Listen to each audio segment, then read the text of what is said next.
Chasanga Pava, Chigusu Shed Rishon, Chimona Jana Kayu like Pando Yedevati, Shiki Jakung Jingi, Bedi Baji, Nusu Donyagi, Tapshi Ribuchavaridi, Din Nusu Joya Soria, Zabuli Digalo, Tana Savaleti Aji Chadeva, Savishari.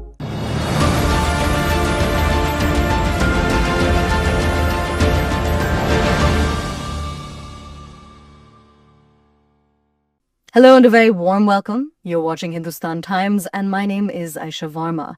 Over the last few weeks, the matter of succession of the Dalai Lama has proven to be a major bone of contention, particularly when it comes to China.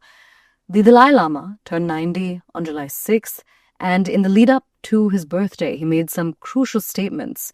To help us understand what's been said and what the latest developments mean, we would like to welcome Mr. Rajesh Raina, a former diplomat and a keen observer of Buddhist affairs. Thank you. Thank you so much for joining us today.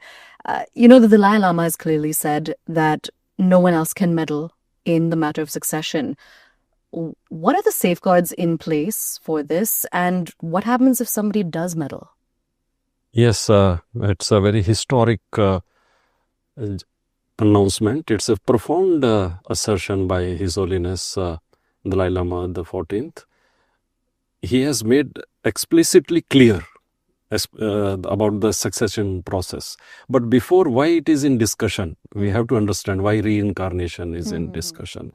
Why so many newspapers are talking about, why all of a sudden so many things are appearing in the form of article. Because I think there is a confusion. Okay. Because we are looking at through the prism of strategic or geopolitics or a political convenience, but not from the point of view of the cultural protection, the cultural identity of some Tibetan Buddhism. And the reincarnation is very intrinsic to that process, the Tibetan identity. So the Dalai Lama, how it has started, it was the reincarnation or the tulku. What we call the reincarnated lamas, we refer to them as tulku.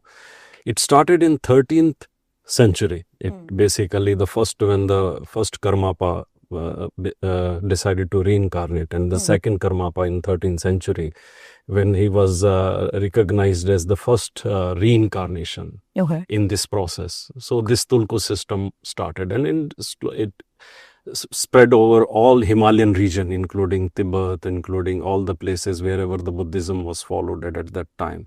And then it came also to the Dalai Lama institution. In the first Dalai Lama, or the first in the 14th century, the Gaden Drupa, who was the first Dalai Lama, who was basically the third Dalai Lama, was first given the title. And the first two Dalai Lamas were given this title retrospectively. Though when he became in 13th century Dalai Lama, then he decided, he was the founder of the Gelug school of the Tibetan Buddhism. Yes. He decided to reincarnate for the continuation of the spiritual message and the continuation of his work. So the second Gaden Gyaltso, who was the second Dalai Lama, when he was recognized at the age of 11. So then that was the first reincarnation in the Dalai Lama institution. And the major change happened when the third Dalai Lama came, Sonam Gyatso. Okay. At that time, when the Mughals at that time, when they saw that with the fall of the Tibetan Empire, there were many influential families or many people who started influencing the process of how to rule the Tibetan there. So then the Mughals, they found something very interesting in the Dalai Lamas and the spiritual leader, that they have a large following. See, they found that they are not only the spiritual leader, they are also keeping with them the moral authority to govern. And they have been also very helpful in producing sacred objects, deflecting some women, or protecting some local kings.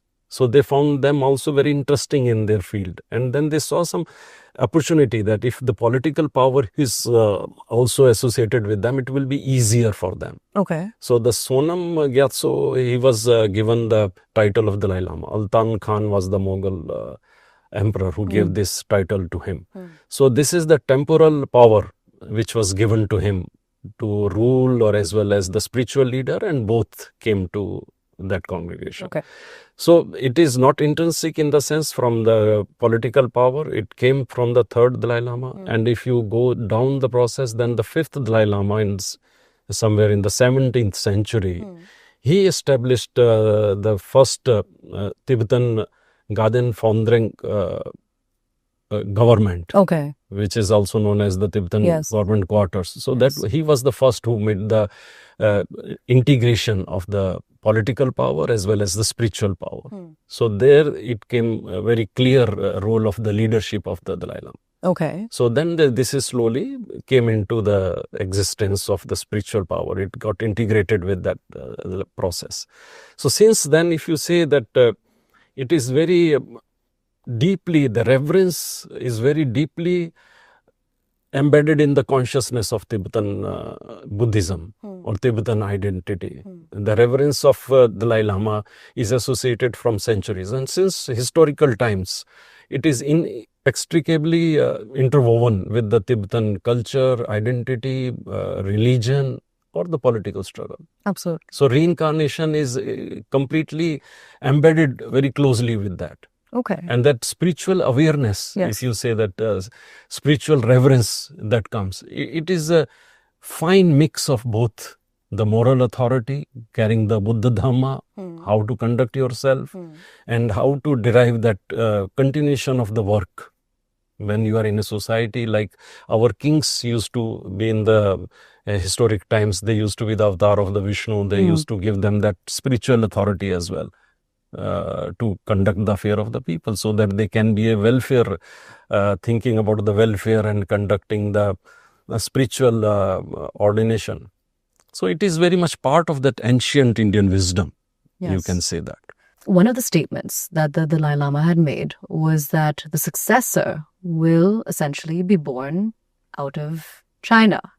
That, of course, has political connotations to it. Explain the significance of that statement. Again, I would request when we see it, differentiating it or separating it from the political or that, because most of the articles, I don't blame anyone, but most of the articles which are appearing, these are appearing from the Western media or the other experts, only discussing about the reincarnation in terms of the who's angry, who is happy, or how it makes a difference in geopolitical game. So it is not, if you see His Holiness decision is very free from this political struggle.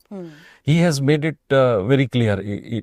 As far as back, if you go 1969, he recalled that his statement in his announcement on 2nd June. He said at that time also, the continuation of the Dalai Lama institution clearly depends on the will of the Tibetan or Buddhist, how they want it to be continued. So it was made then. And in 2011, he separated political power from the spiritual power. He created CTA, and the Sikyong was the first prime minister. At that time also, he said that when I will turn 90, I will take a decision depending on, after consulting my people or Buddhist people, essentially indicating that it is a spiritual role I am looking at. Whether, because it is a reincarnation, if you see, it is first part of the reincarnation duty is to continue the work of the previous Dalai Lama.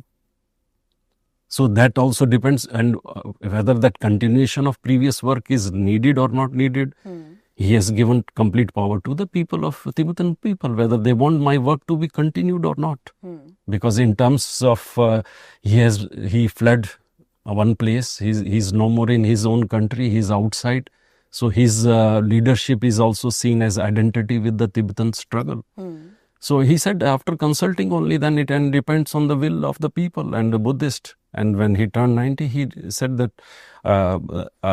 he given this duty to the Gaden Fondring Trust. There are 3 trusts which are associated with His Holiness. One is the Gaden Fondring Foundation, which is Zurich based, and Gaden Fondring Trust, which is Dharamshala based, and Dalai Lama Trust, which is Delhi based. So he has given this specific power to the Gaden Fondring Trust based in Dharamshala, which is 2011 or 15. Also, he made that they will be responsible for deciding the reincarnation procedure. They will be responsible for that. So he has been in continuation. It is consistent stand from 1969 till 2025. So what we see, because we are not connected with his discourses, we are not connected continuously with his philosophy. So we see it as a all of a sudden announcement, and the political world started comparing it with the political reality. Whereas he has made it only, he has given back spiritual authority of Tibetan Buddhism or the cultural identity back to the Tibetan people. Do you think then, so what is the current thought actually in the Tibetan community, especially when we look at what's happening currently with the statements, with other statements that have come in from China as well? How does the Tibetan community feel about the fact that we could possibly, and you also let me know your perspective on the possibility of this, see a rival Dalai Lama named by China? So what is this going to mean for the future of Tibet itself? There are 2, if you notice, there are very 2 important part of his statement. One is that the sole authority of deciding about the reincarnation or identification of the reincarnated Lama is lies with the trust. And the second part, he said that the oath-bound dharma protectors who are constantly connected with the lineage of the Dalai Lama institution, they will consult them. Okay.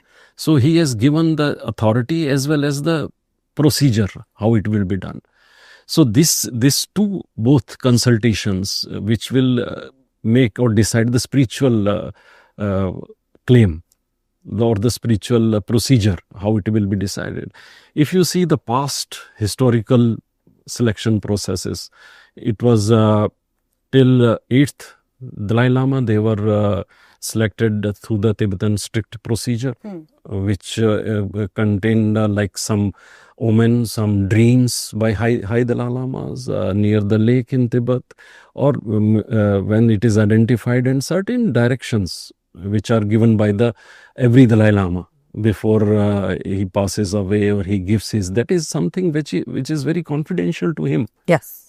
You see the very altruistic motivation and the welfare or the compassion, these 2 combination decides the reincarnation part. Why they want to reincarnate?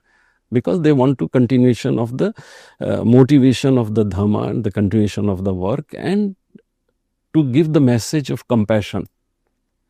If present His Holiness, if you see, he is on the path of Avilokiteshvara. He is the considered as the avatar or the reincarnation of the manifestation of the Avilokiteshvara. That is the god of or the Bodhisattva, not the god, Bodhisattva of compassion. So he is on the path of compassion. He has reached that stage of compassion leading to the enlightenment. So there are 2 necessities like Hindu philosophy of, you say, karma and sanskara, and the rebirth, it is centric to that. So one is the ordinary rebirth which seeks enlightenment, and one rebirth is with the specific purpose for the welfare, for the guidance, for the enlightenment. That is the Tulku avatar. So this, if someone wants to interfere externally, you cannot say that it was in the past, it was free of external pressure or the political interferences. The golden urn method, which was pronounced by China, it was introduced in 1792. But before this method of golden urn was invented, eight Dalai Lamas were reincarnated without the need adoption for that. of a golden urn. Even it was when it was invented, 8th and 9th was debated. 8th Dalai Lama was not subject to this golden urn method, and 10th was debated. Only 11th and 12th, two Dalai Lamas were subject to this golden urn method. It was also to please the King dynasty at that time, so that they also saw that some of the greedy families, they should not try to influence, so that they have this acceptance through the or the stamp through the king or and the dynasty at that time. But that was not the sole criteria of selection. Selection criteria is procedure centric all the time. It is identified by the high lamas as per their dreams, as per their omens, as per the dream of the parents. And then once it is identified, then he is again subject to the identification of the items belong to the previous Dalai Lama. Like the present Dalai Lama, he identified previous Dalai Lama's stick, drum, and he also named one high lamas with his monastic name. So it clearly identified him, what was seen, because all are observable, they observe all these facts. But then this is empirical truth or the omen, it is subject to empirical experiment. So how this can be transferred to any political selection, it is not understandable. Because first is legitimacy, then is the acceptance, the spiritual, it is the free will. It is the, like, my aim and my reincarnation free will, which makes me decide how to reincarnate. Exactly. So how anyone else can be placed in that? Even if you try to make someone else, like in case of Panchal Lama, like in 1995, you see there is hardly any acceptability. Even if I can decide some spiritual guru, if he is not accepted by his own community, if that acceptability is not there. On the other hand, His Holiness, he is out of his country, he is traveling all around the world. He is revered as a champion for the compassion and human rights. If you see all the important movements, when he was born in 1935, in 1940, he was put into the process of teaching at the age of 6, monastic education. Then in 1950, at very early age, he was then seated as in his seat at the age of 15. And then 1959, he has to flee. So he has a lot of experience carrying with him with the spiritual as well as the dealing. He has seen so many head of states he has dealt with, and he has traveled all around the world. And the people, they respect him not because of he's a Buddhist only, or he's preaching the Tibetan Buddhism. No, people follow him because of his compassion. His ahimsa is very centric to his thought process. Compassion is very centric to his thought process. Human right is very centric to his thought process. That's why in 1989 he got Nobel Prize, and he continued with that. So if there was any possibility of having a second Dalai Lama, which you were asking, it would have been successful had it been experimented well with the Panchal Lama. Okay. That Panchal Lama is still inside. Nobody knows him outside one place. He is not traveling outside. He is not accepted by Tibetan there. So it is just an academic exercise, if I can say. So why do you think that China sees this entire matter of the Dalai Lama succession as such a threat, to the extent that they've also gone on to say that this is proving to be a thorn in the side of Indo-China relations? See, these are again the political stance, which any country takes it. You must have seen the European countries, they have taken a stand in favor of His Holiness, that no one should interfere with the spiritual authority. And the US has also passed an act that they will be recognizing the one decided by His Holiness, the process decided by His Holiness. Third is the whatever is decided by the Tibetan people. And His Holiness has given the power to the Tibetan people. And according to that, he has given this trust. Now, this stand, if you have to see, the Indian responsibility is something very different. Okay. How the Tibetan Buddhism has traveled to Tibet the first Buddhist monk, Sant Rikshikta, he was called by the then Trisong, the king or Tibetan king to the Tibet, to see in 8th century, because Buddhism traveled to China in 4th century.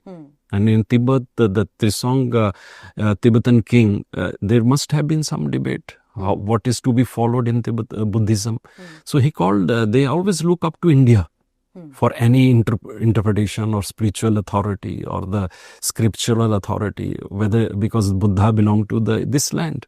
The message went from here. So he rightly called someone Sant Rikshikta from the Nalanda University, who was abbot of Nalanda University. He traveled to the king, and then he first time he gave him the Madhyamaka, the middle way approach message to the king. And he also established the Samaya, one monastic ordination, what you call, he established that. And he also gave him very important advice to invite Padmasambhava, very important, Guru Rinpoche, who was also from the Nalanda University, Nalanda tradition. Okay. So he gave him advice to call him to the Tibet to establish Buddhism. So on the advice of Sant Rikshikta, the king Trisong called also the Padmasambhava to the Tibet. And then he was a tantric master. He used to fly, he used to do many things, like we have a tantric ordination. And then he also assimilated Buddhist philosophy with the Bon religion there. And he brought in the tantric impact to the Buddhist Tibetan Buddhism. The third monk, who was called by the same king, Trisong, Kamalshila, to the Tibet. He was the student of the Sant Rikshikta, who was the first monk went. He was called because there was a great debate between the Chinese Buddhism and the Buddhism which was followed by from the Indian Nalanda tradition. Yes. So this person Kamshila and the Indian, the Chinese was Mohian. The Chinese Zen follower who was called there. So he introduced, Kamal Shila introduced this gradual approach to the enlightenment, which is based on the ethics, wisdom and meditation.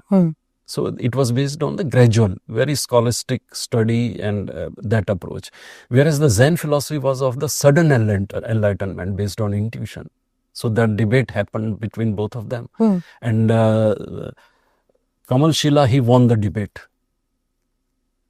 That how the process is to be. The Indian monk won this debate, and the king Trisong, he officially accepted that the Indian Mahayana and Vajrayana Buddhism is the official Tibetan Buddhism of the Tibet. So this is how Indian connection, Nalanda tradition and this cultural aspect of thinking process of philosophy established in Tibetan Buddhism. That's how Dalai Lama, sometimes he says, I am son of India. Yes. So he recognized, he has taken refuge in India because it gives refuge to all the diversities, all the philosophical thought process, all the cultures. And he rightly thinks so, if the culture is protected, if identity is protected, and if culture is there, then this process of reverence, of spiritual reverence, because the purpose of life, whether it is here in ancient Indian wisdom or Nalanda tradition, is self-realization. That is the aim of life. So that is how the culture is very important. Reincarnation comes only to serve that purpose.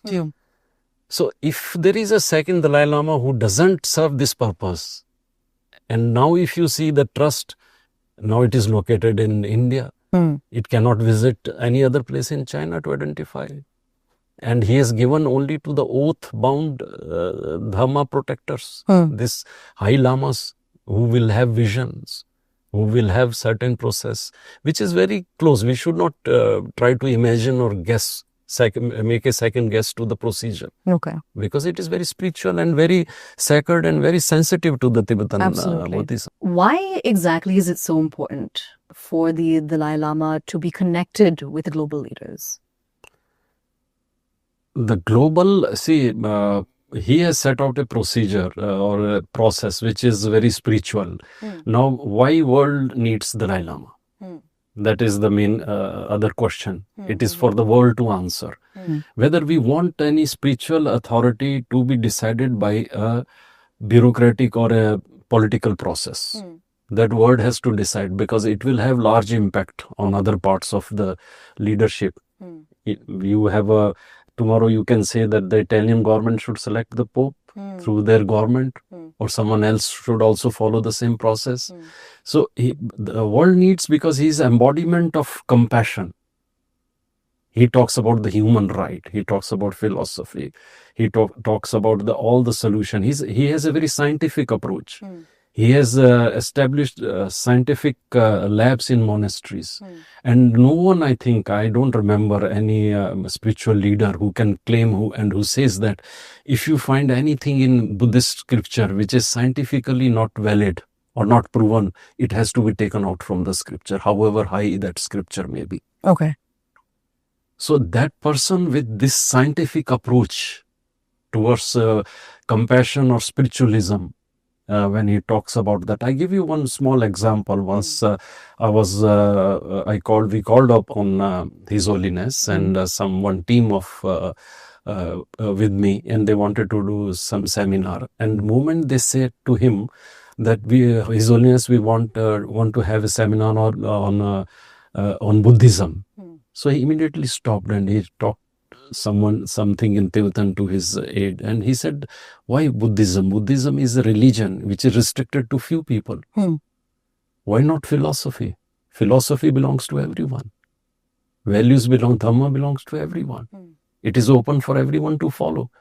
Religious is a choice. He said it's a choice of some people to become Buddhist. But it can benefit everyone to follow the philosophy. So he is talking about the benefit to the world. So world has to see that in this time of conflict, how much impact a one spiritual authority is making through compassion to the entire human race. And not only the sentient beings, is compassion towards animal, towards climate, towards human being, towards anyone. Even he treats his enemy like same, like he treats his own people. So the world needs someone like him. Is there someone like him who can make this impact on children? Because we have very different kind of education system. We have many kind of disputes going on based on many things, political differences, religious differences. But here is a person who is taller than anyone, whose philosophy is based on ahimsa, non-violence. And he inspires, and he's continuously inspiring so many people, so many leaders around the world, like Mahatma Gandhi, whether you talk about Nelson Mandela. So they are the tall figure who have come out as a, what you call as a spiritual leader for everyone, with religion or without religion. As far as His Holiness I can see, it doesn't make him a difference whether you call him a Buddhist or not a Buddhist. He calls himself as a simple Buddhist monk. That is his own identification. But if you see the people who are meeting him all over the world, are they Buddhist? No. So many children, so many schools, they visit him, and he says that I love children. How many children he inspires? So for humanity, we need Dalai Lama. We need him for the welfare of the world, purely for this world of compassion. Because without compassion, compassion is something when you put someone else before you. That is compassion. And this all problem starts when we don't put anyone else before us and we put only our interest first. Absolutely. So that is the authority. So we need the Dalai Lama for that reason. So that is a necessity of the world. The political necessity, it depends on the other people. He has set out the process. The procedure will continue. Now, India has a spiritual, or you say the cultural necessity, because our culture has spread all through Southeast Asia. If you see all the countries, whether it is Myanmar, Cambodia, Laos, Vietnam, Japan, Mongolia, and Central Asia, the Buddhist thought, when it was spread by the Kashmiri philosopher, Kashmiri Pandits. They took it to the Central Asian countries.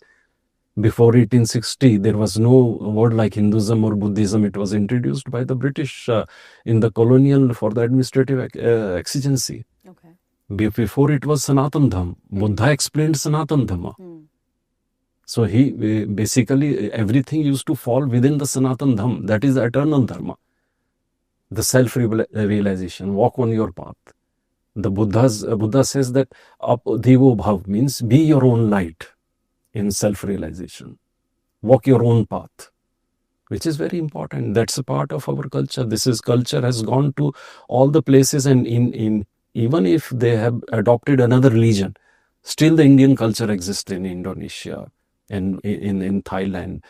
The Indian deities or the Hindu deities, if you can, whether it is a Ganesha, Saraswati or Shivling, you can see them in Vietnam, Japan, everywhere.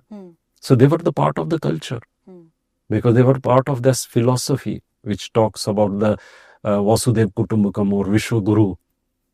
So when we are taking the role of Vishwaguru, when we are taking that cultural role on ourselves, so it has become our duty to our forefathers or to our all saints in the past to protect that culture and that thinking process which talks about the welfare of entire humanity. So that is the responsibility lies with India to protect such spiritual leaders. India is seen as a nation that safeguards Buddhism.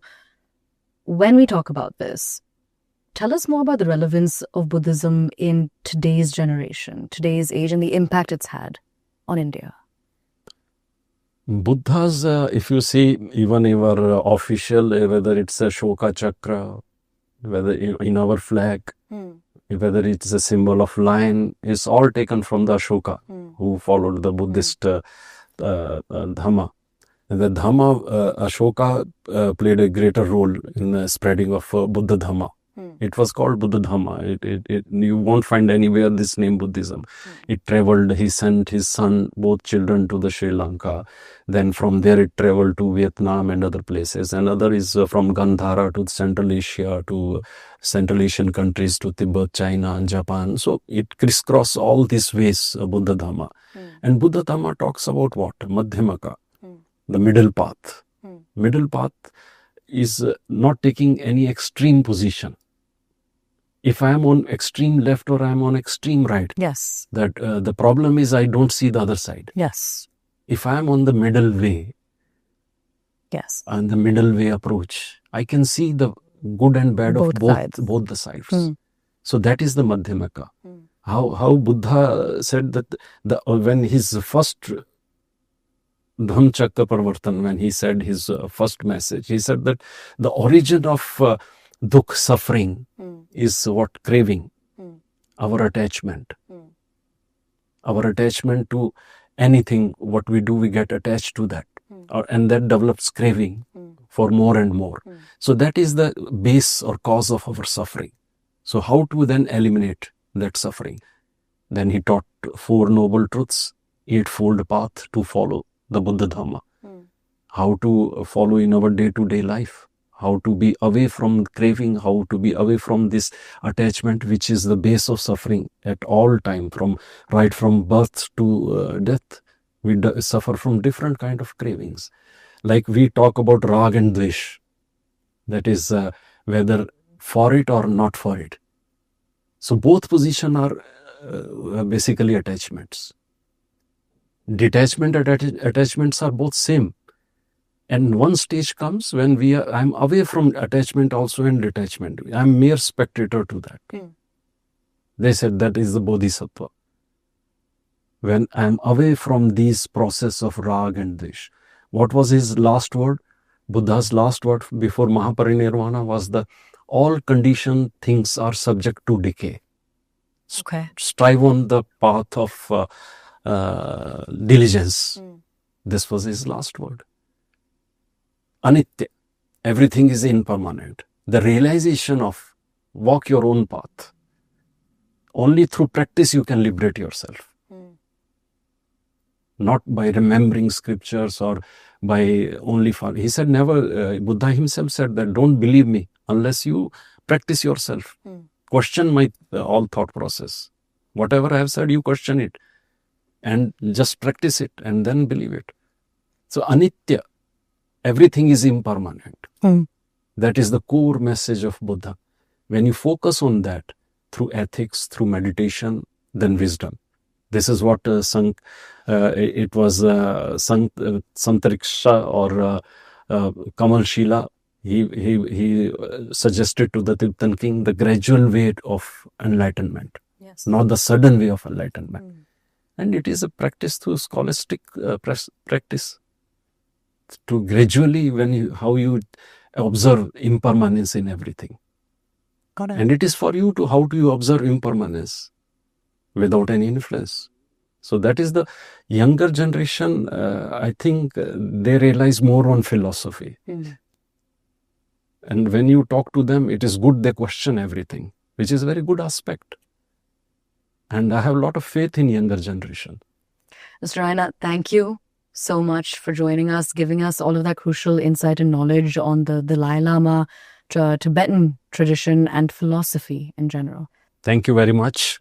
And I would like to say a few words about HT. We grew up with the HT Hindustan Times right from my childhood. Yes. We used to see the Hindustan Times, and we formatted this liberated point of view in life through the editorial columns of Hindustan Times. Thank you very much. So good to know. Thank you. you Very much for having me here. Absolutely.